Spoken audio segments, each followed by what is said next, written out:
Alright, so this video is going to be a little bit different than the others.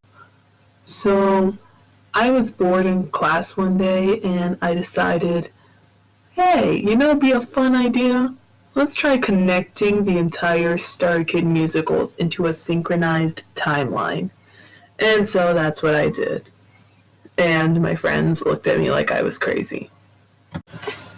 Alright, so it's more or less of a timeline, but more of just putting them all in like one universe. And I don't have a lot of evidence to back some of it up, it's just an idea I had. I'm calling it the Starkid Theory, because why not? So, how I connected everything is actually through the guy that didn't like musicals. Yes. So, it all has to do with the aliens. So my thought was that before the aliens came to Earth, they lived a decent life on their home planet. But they were looking for something to make them different from other alien races, to make them identifiable. So they set out in their spaceship to go look for something that'll make them, something that they could adapt into their culture. And they come across this planet that holds the Magic Kingdom. And here is where the aliens don't inhabit, but they go undercover, and they are in Twisted. They pretty much watch Twisted play out, and as they are watching, they're like, oh, this actually seems pretty cool. Like, the singing and how everyone did end up having a happy ending? That'd be really cool. Why don't we just take that? And so that's when the aliens introduced singing and dancing as a part of their culture. Now, don't get me wrong, I definitely know that, that's not why they sing and dance. I think they believe, Starkid said that they believe that's how humans communicate, so that's why they were singing and dancing, but you never know. Maybe that is how they were back then. So that's the first part. So they go back home, and they introduce singing and dancing to their culture. And that's how they live for many, many years. Twisted is covered, so Twisted is now out of the picture. Many, many years they live and prosper. They're actually quite peaceful race.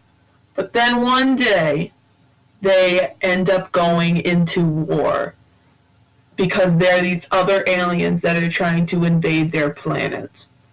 And who else could it be but these giant bugs that invade their planet?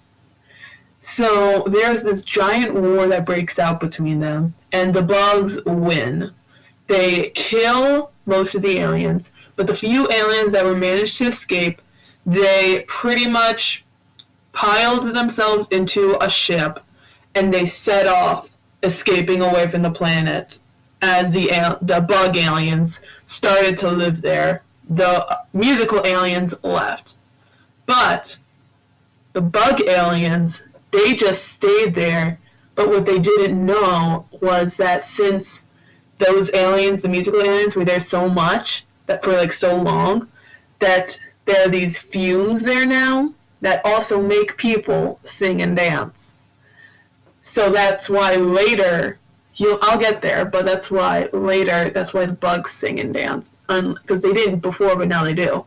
I'll get there, but that's pretty much how it starts. So here the aliens are looking for a new place to go call home. They're in their spaceship and they're wondering where to go. And then they find this place that's so brand new. Earth. Now, Earth at the time is growing. They don't know what's down there. They're so cautious, especially since they just lost the battle. They don't know what to do. They're pretty much defenseless. So they send one person, one alien down to check it out. And who else could it be than Chorn from Firebringer? Chorn goes down and she befriends these humans. She sees what they're like. Pretty much Firebringer happens. In fact, when you think about Firebringer the first song that's actually making the story go along, that's not like exposition, that's not like, first it goes fire, then it goes we are people now. Those two songs I kind of count as exposition because it's not really like telling a story, it's just like, you know, giving background. But the first song that actually like shows them singing and dancing to like move the story along, it's like still exposition slightly, but it's mostly moving the story along, showing character. And that is I Don't Want to Do the Work Today. And Jamila's first reaction to that is, what are they doing? Like, why are they dancing? Why are they singing and dancing? It's weird.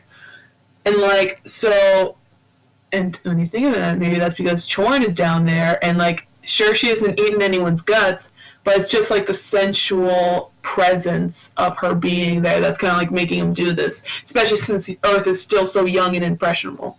So basically, Firebringer happens, but Chorn realizes that they are not ready.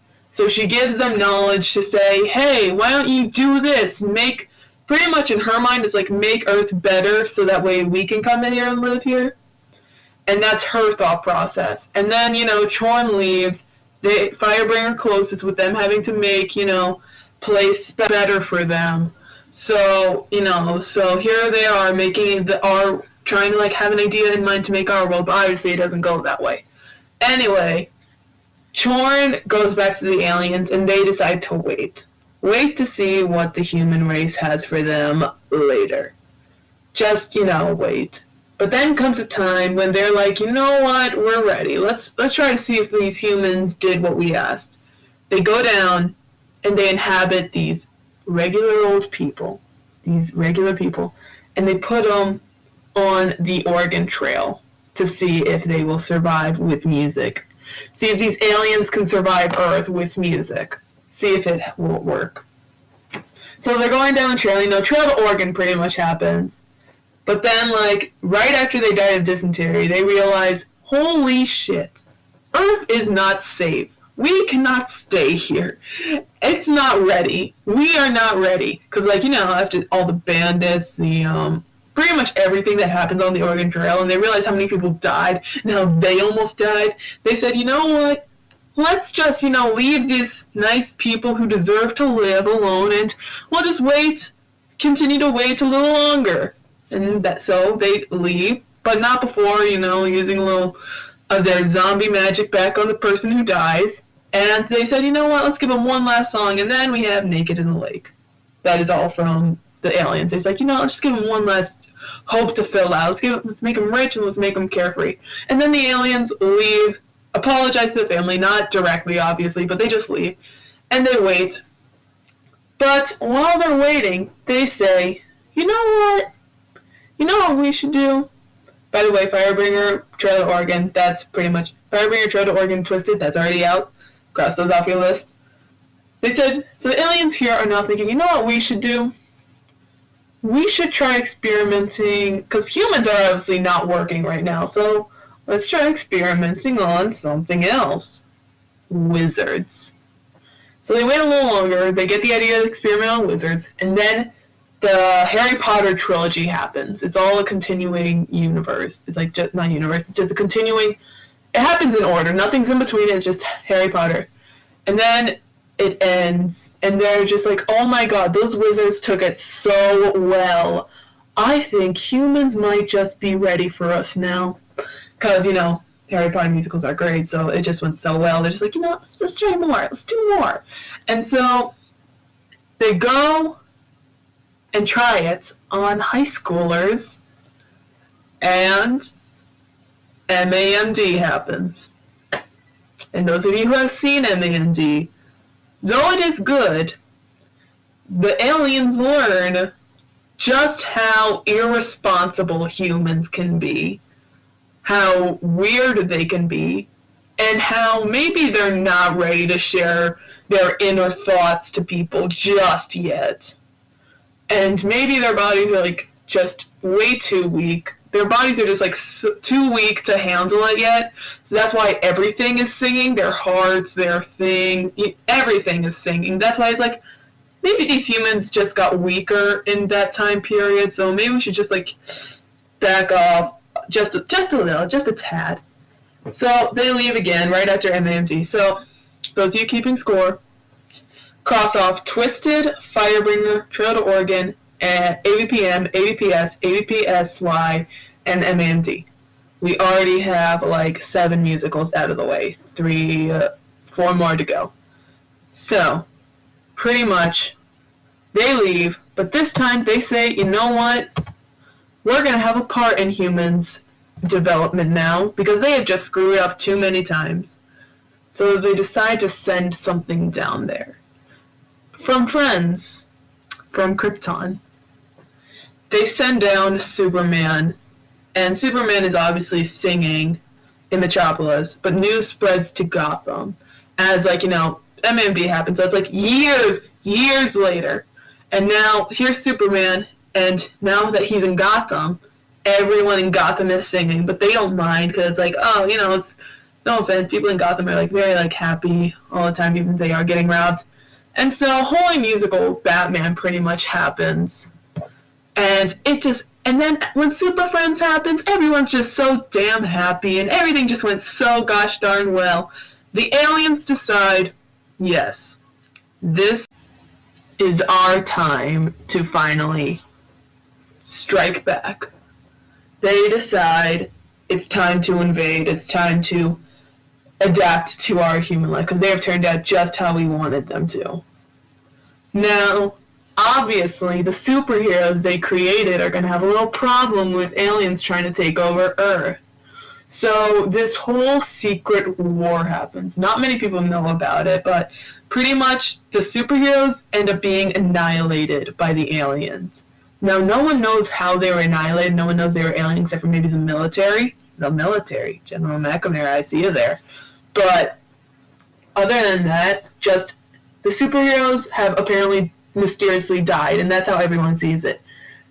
Now, we are at the guy who didn't like musicals. Everyone is just so, I don't want to say depressed, but when you think about it, it actually makes a lot of sense, because their heroes have just died right in front of them.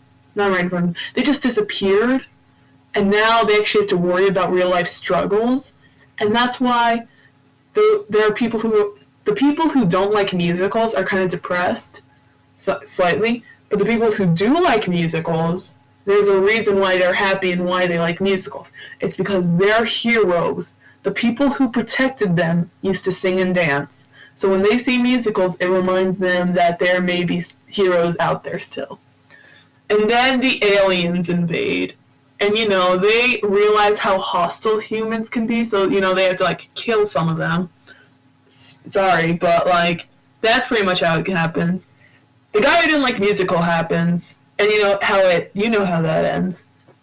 Now, the Earth is filled with singing aliens. And that's how Earth remains. Now, go a couple galaxies away, and we see, we see how the bugs have been going. I'm going to stop there because now we have to go back to Earth. These aliens find these new things, robots. The robots are so confused as to why they are singing and dancing about their emotions. They think that is stupid. They think that is so stupid. So, the robots decide to kill the aliens. Now, or they try to at least. And now we have the robot wars. So the robot wars happens. You know how that goes. The aliens decide to, you know what, let's go back into space again, but this time let's build something that we can, like, actually probably have a safe organization. We'll have some bases, you know. The Starship Ranger Academy is pretty much born, guys, by these aliens to explore the extraterrestrial, to evolve. Now, thing is with these aliens is now they are in a ship and they're, like, you know, kind of going around. They still are, they're just there, guys. And here's where we go to Starship. You go back to that planet that the musical aliens used to live on, but now other people live on there, and you meet not other people. Bugs live there. You meet Bug. Pretty much Starship happens, and I don't really have a lot of evidence for this one, but something I do want to point out is that when you think about Junior, yeah, think about it. He doesn't sing at all the entire show until he gets to the planet. Just saying. Even if he is an alien, it's just like, maybe the fumes are stronger there, I don't know. Anyway, so Starship pretty much plays out, and then I have like two ideas. I don't know how it ends. You can pick if you want. Either the aliens were so touched by the ending of Starship, they decide to let go of the humans, or they just get too lazy to keep doing it. They decide to let go of the humans. Either way, they let go of the humans because they decide, you know what, this is too much. Or, you know what, I just want to see them be happy. I'll just sing to the side. Flash years later, people have adapted. We are now at Annie.